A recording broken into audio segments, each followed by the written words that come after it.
Hello everyone, welcome to our channel education hotspot. So यहाँ पे हम MSO 4 के रिगार्डिंग आपकी ये डिटेल बुक कवर अप कर रहे थे, जिसमें हम लोग यूनिट 1 ब्लॉक फर्स्ट की यूनिट फर्स्ट कवर कर रहे थे। 1.5 टॉपिक तक ऑलरेडी हम लोगों ने कवर कर लिया है। अब हमारे पास यहाँ पे ये टॉपिक नंबर 1.6 है, जिसमें हम बात कर रहे हैं 3 major approaches of the westerners to study Indian society and culture. मतलब जो वेस्टर्नर्स थे वो किस तरीके से इंडिया की सोसाइटी और कल्चर को देख रहे थे, वो क्या बेसिस थे, उनकी क्या क्या अप्रोचेस हैं। अब as I already told you कि ये क्वेश्चन जो है ना, ये very very very very important में आप मार्क कर लो। डायरेक्टली आपसे पूछ सकता है, एंड जब आपसे पूछेगा ना तो आप ये स्टार्ट देखिए, जैसे यहाँ पे इन्होंने मेंशन करा है कि by the end of 18th century 3 type of western interpretation of Indian reality become evident. अब आप जब अपना आंसर स्टार्ट करोगे, मैं थोड़ा सा आपका बेसिक भी क्लियर कर दूं with regard to this topic, कि आप अपना आंसर स्टार्ट करोगे तो पहले आप अप्रोचेस एक्सप्लेन करने से पहले 1-2 लाइन में आपको एक इंट्रो फ्रेम करना पड़ेगा। You need to frame an intro of that answer, जिसमें आप लोग क्या मेंशन करेंगे। यू गाइस विल मेंशन कि वेस्टर्नर्स इंडियन सोसाइटी की स्टडी क्यों कर रहे थे। वेस्टर्नर्स का एक ग्रेट इम्पैक्ट है इंडियन सोसाइटी पे, इनका एक ग्रेट इम्पैक्ट है due to the colonial rule, due to the colonial rule और एक्सपेंशन की वजह से ब्रिटिशर जो है वो इंडिया पे क्या कर रहे थे, इंडिया को स्टडी, इंडिया के कल्चर, इंडिया के बैकग्राउंड को उनको स्टडी करना बहुत जरूरी हो गया था। दैट वे उन्होंने इंडियन सोसाइटी के बारे में जानना जो है वो स्टार्ट करा।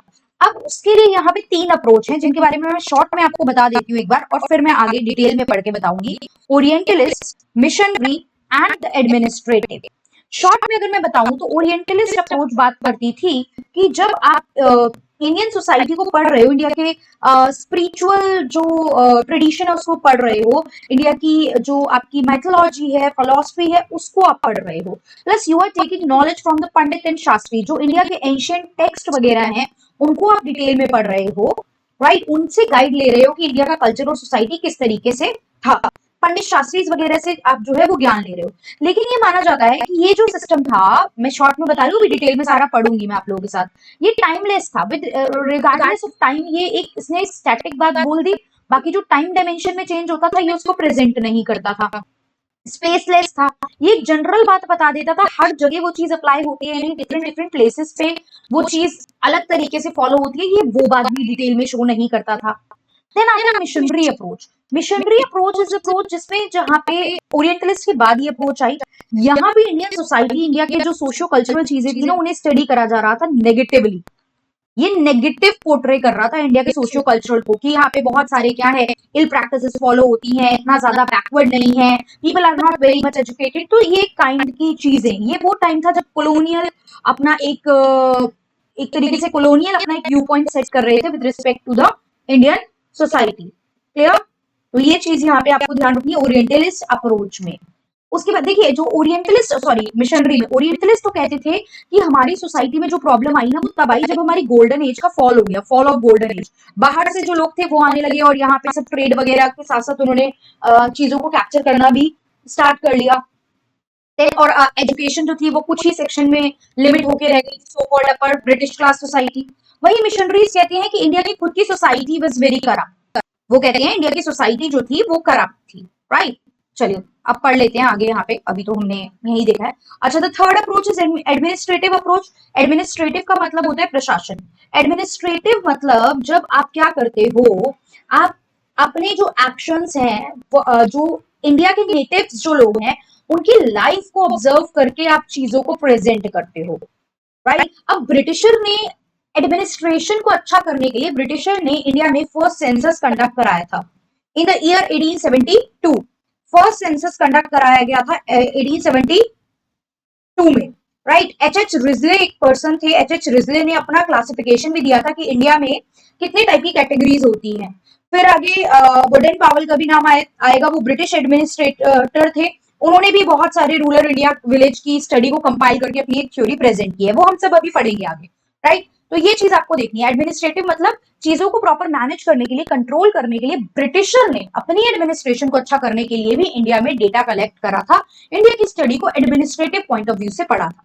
चलिए अब देखते हैं, थोड़ा बहुत हौसपौच हो गई यहाँ पे, पढ़ते हैं। अब यहाँ ओरिएंटलिस्ट से बात की जाएगी। Orientalist were enchanted by the Indian spiritual tradition, mythology, philosophy, etc. Their reliance on textual view, मतलब ये किताब टेक्स्ट पे फोकस कर रहे हैं, led to a picture of Indian society as being static, की स्टैटिक है, चीजों में चेंज नहीं आ रहा है। अभी मैंने बताया, इन्होंने बोला टाइमलेस है, स्पेसलेस है। वही मिशनरीज जो है, मिशनरीज जो है वो जो क्रिश्चियन रिलीजियस ट्रेडिशन को फॉलो करते हैं, उन्होंने इंडिया के सोशियो कल्चरल और एथनिक सिस्टम को देखा, system which needed total religious tradition, looked it as a socio-cultural and ethnic system which need total religious conversion, कि यहाँ पे चीजें बड़ी खराब है, यहाँ पे बहुत ज्यादा नेगेटिविटी है, ये जो आपका इंडिया का culture tradition it is very much corrupt, so आप सबको बदल जाना चाहिए, आप सबको ट्रांसफॉर्म होना चाहिए। That is about the religious conversion. Missionaries क्या कह रहे थे, आपको प्रॉपरली अपने रिलीजन को, कल्चर को छोड़ के उसको कन्वर्ट कर लेना चाहिए। Both the group agreed that Hinduism as practiced within the realm of their observation was filled with superstition and abuses. ठीक है, कुछ ऐसी बातें थी, अंधविश्वास थे, कुछ मतलब नेगेटिव चीजें भी थी। दो the orientalist consider the situation for their contemporary Indian, उन्होंने क्या बोला, ओरिएंटलिस्ट ने बोला कि ये जो सिस्टम हमारा फॉल हुआ है ना, ये fall in the golden age की वजह से है। अच्छा लुक, ये मैं डिटेल में आपको यहाँ बुक से समझा रही हूँ, बट इसके प्रॉपर नोट्स में ऐड कर दूंगी, मैं इसके नोट्स ऐड कर दूंगी आप लोगों को। मैं MSO4 का सेपरेट ग्रुप बना दूंगी जहां पे मैं इसकी PDF भी भेज दूंगी, इसी टॉपिक के हैंड रिटन नोट्स की, सो दैट आप प्रॉपर एग्जाम में प्रेजेंट कर सको, बिकॉज यहां से पढ़ के तो सारी चीजें याद नहीं रख पाओगे, बट जब रिवीजन करनी होगी तो नोट्स आप पढ़ सकते हो। पढ़ा मैं पूरा रही हूँ चैप्टर, बट मैंने बोला था इंपॉर्टेंट टॉपिक के नोट्स मैं आपको प्रोवाइड करूंगी, आई विल चेक, एंड मैं आप लोगों को एक व्हाट्सएप ग्रुप बना दूंगी। जो आप लोगों के पार्ट पे मैं सोच रही हूँ साइलेंट रखूं, बिकॉज कई बार स्टूडेंट को आपस में इश्यूज रहते हैं, या फिर कुछ ना कुछ प्रॉब्लम आ जाती है, तो मैं आपके पार्ट पे साइलेंट रखूंगी। आपको कोई भी मैसेज करना है आप मुझे ऐप पे कर देना, बस मैं अपनी तरफ से वहां पे कंटेंट भेजूंगी, ताकि कंटेंट को लेके कोई कंफ्यूजन ना रहे। चलिए, द मिशनरीज क्या कहते थे, the missionaries added a lot to the empirical study of the Indian society, जो जिसको आगे जाके एडमिनिस्ट्रेटर्स ने, एडमिनिस्ट्रेटिव अप्रोच ने स्ट्रेंथन कर दिया। The interpretation of Indian reality by the administrator, जो एडमिनिस्ट्रेटर ने प्रेजेंट किया, एंड बाय एडमिनिस्ट्रेटर याद रखना यहाँ पे ब्रिटिशर के पास पावर थी, we are the colony of the Britisher, so हम अपनी तरफ से नहीं एडमिनिस्ट्रेशन चला रहे थे अपनी कंट्री का, वो जो एडमिनिस्ट्रेटर थे वो ट्रेंड थे ब्रिटिश यूनिवर्सिटी में, राइट। ये जो थे, their purpose was to understand it in order to exploit its resources। उन्हें अब इंडिया में आना है, इंडिया में काम करना है, इंडिया के रिसोर्सेज, इंडिया के लोगों, इंडिया के जो नेचुरल रिसोर्सेज हैं उनको यूज करना है, तो उन्हें इंडिया की सोसाइटी को समझना बहुत जरूरी है। इंडिया में कास्ट बेस्ड डिवीजन था, जब उन्हें इंडिया में काम करना है तो ये चीज क्या चल क्या रही है यहाँ पे, उन्हें इसको समझना बहुत जरूरी था, right. So administrators sought to develop categories that would help them in ordering their ideas and action relating to the life of the native of India, avoiding the enormous complexity। वही मैंने बोला, जो complexities आ रही है उनको avoid करने के लिए उनको क्या करना था, उसको समझना जरूरी था। जैसे कि बर्डन पावेल की 3 volumes of the land system of British India.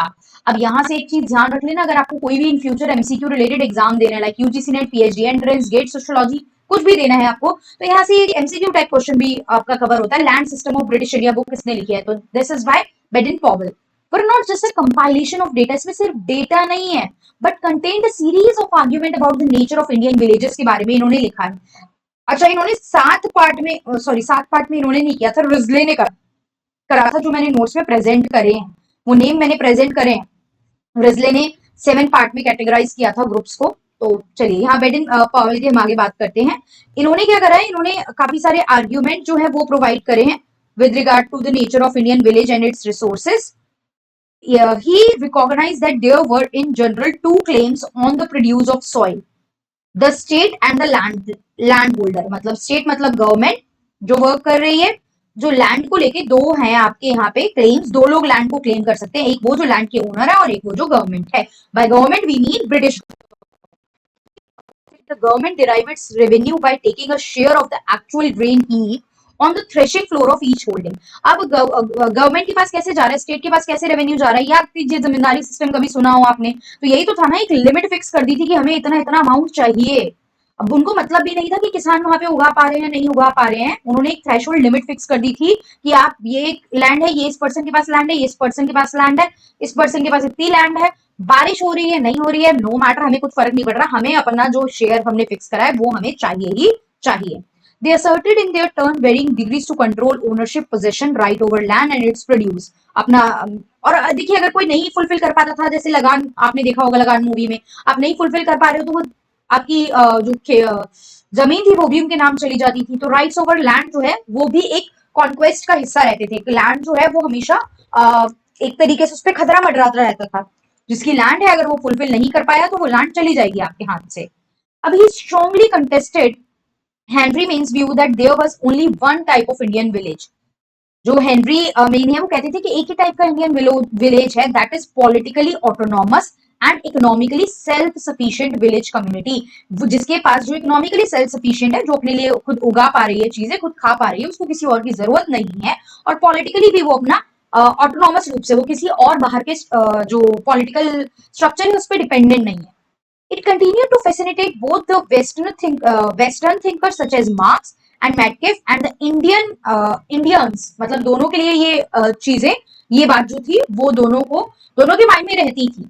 अब मैटकेफ ने क्या ऑब्जर्व किया, that they seem to, they मतलब कौन, village community, seem to last when nothing else last. ये बोलते थे, ये ध्यान रखना कि ये लाइन किसने बोली है, कि विलेज कम्युनिटी रहेंगी जब कुछ भी नहीं बचेगा। देखिए जो ये अर्बन एरिया आया है, ये अर्बनाइजेशन जब आने लगा, जब डेवलपमेंट आया, इंडस्ट्रियलाइजेशन आया, मॉडर्नाइजेशन आया, तब तो आपने कैटेगराइज किया ना कि ये एरिया ज्यादा डेवलप हो गए तो ये अर्बन है।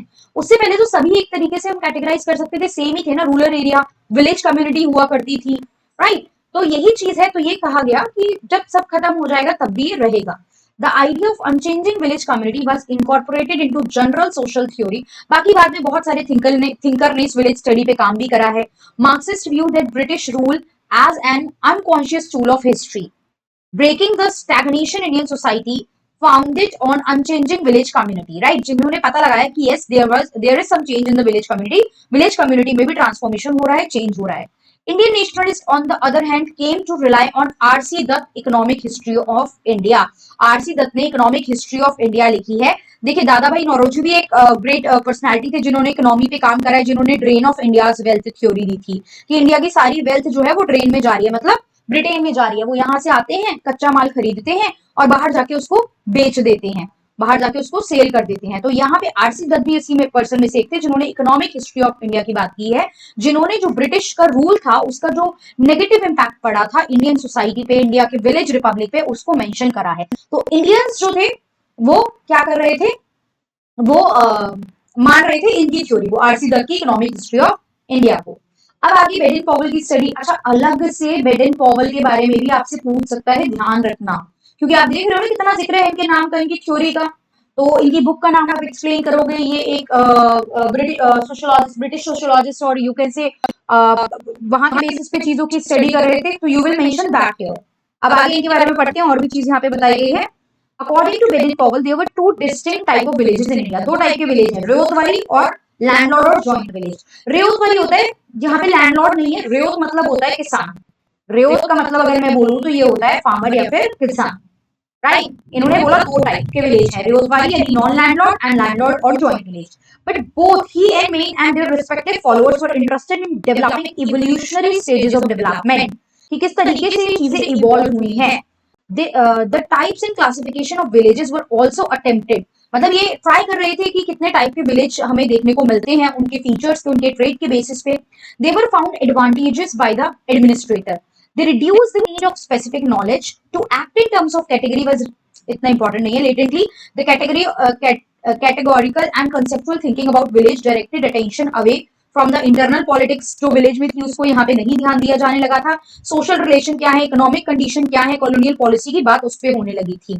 जो रिपोर्ट्स है जैसे कि दोज ऑफ फेमाइन कमीशन 1901 की रिपोर्ट है, वो जो है उसने भी इस चीज पे कंसर्न रेज किया कि इस चीज पे ध्यान देना चाहिए कि जो पीजेंट राइट्स हो रहे हैं, लार्ज स्केल एलिनिएशन हो रहा है लैंड से, peasant to money lender, prompted the search of remedial action and a number of official investigation. इसको properly investigate करना चाहिए और जो peasant रॉयल हो रहे हैं इन पे वर्क भी करना चाहिए, why this is happening और इसको कैसे हम ओवरकम कर सकते हैं। क्लियर। और कुछ नॉलेज एक्वायर की गई, बाकी ग्राउंड रियलिटी जो है वो इग्नोर की गई। ऑल्दो इसको इतना डिटेल में नहीं पढ़ना है, बस ये दो टाइप याद रख लोगे तो कुछ ना कुछ बना पाओगे। रेयोत वाली यानी कि नॉन लैंडलॉर्ड उन्होंने बोला, और एक उन्होंने बोला लैंडलॉर्ड यानी कि जॉइंट विलेज होते हैं, लैंडलॉर्ड वाले होते हैं और ये जहाँ पे लैंडलॉर्ड नहीं है। ये बेडन पॉवल ने बोला और ऊपर हमने बेडन पॉवल की बात करी हुई है।